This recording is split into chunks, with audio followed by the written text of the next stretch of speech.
So addition to addition, we do have subtraction of polynomials. And once you see the minus sign in your problem, it indicates that you're subtracting. And that simply means that you're going to take the additive inverse of your polynomial to be subtracted. What does that mean for you? That simply means that you're going to change the sign of each of the items, each of the terms that is listed there. The 2x squared is positive, so that will change to negative. The 9x is positive, so you will change it to a negative 9x. And then the 7 is negative, so you will change that to a positive 7. So in essence, what you're doing is taking a negative 1 and multiply times each one of these. A negative 1 times this will give you that. A negative 1 times 9 will give you a negative 9x. A negative 1 times a negative 7 will give us a positive 7. Okay? If you would like, you can go ahead and put a negative 1 there, and that will give you an indication of what you're doing with that.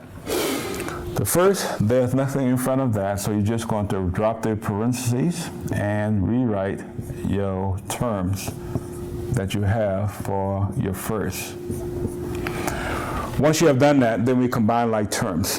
What are your like terms? Well, again, we're still going to put this in descending order. The highest exponent that you have is to the 4th power.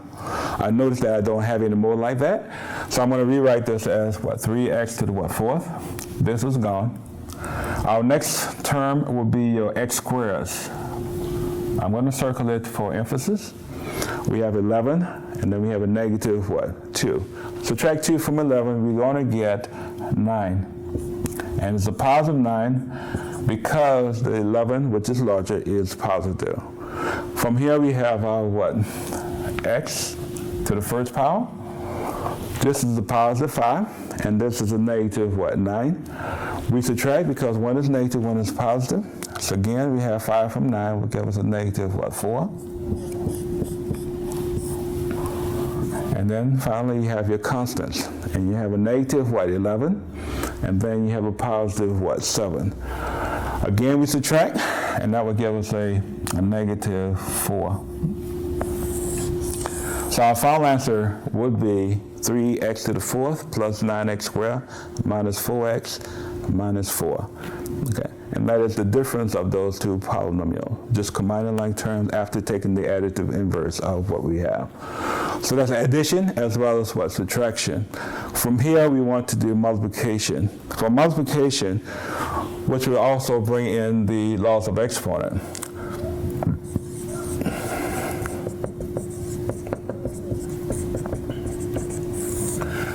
Multiplication. If I gave you, let's say, 2x squared multiplied times a negative 5x to the 3rd power.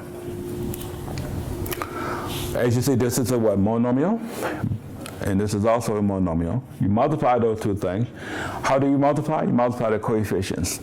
The coefficient in this case is 2 times a negative 5.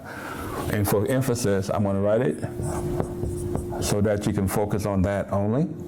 And then for your variables, you have x squared, and that's times x to the 3rd power. And you notice that that is both like bases, so we're going to apply some of the rules that we learned earlier.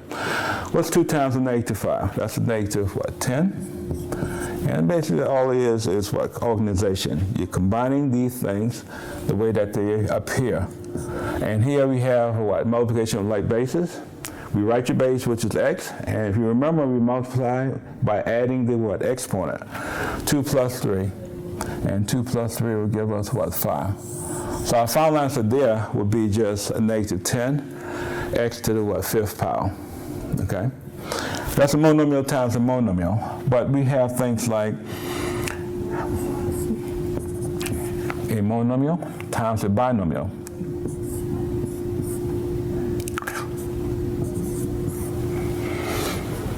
The first expression is a monomial. The second one you recognize as being a binomial because you have two terms. In this case, we distribute. We multiply this times your first term. Same way we did this, and that simply means that you multiply the 2 times the 7, which will give us 14. And then again, If you don't see the exponent is recognized to be what, 1.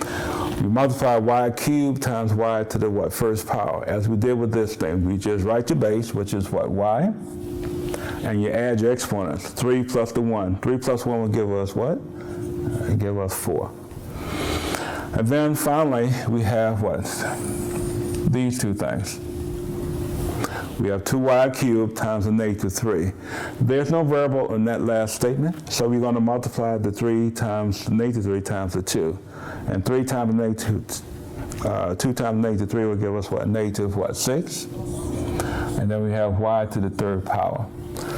These are unlike terms. How do I know that unlike terms? Because this one is raised to the what? Fourth power. This raised to the what? Third power. They're unlike family, so that means that you leave it alone. So you cannot add or subtract these two terms, so that means that this will be your final answer.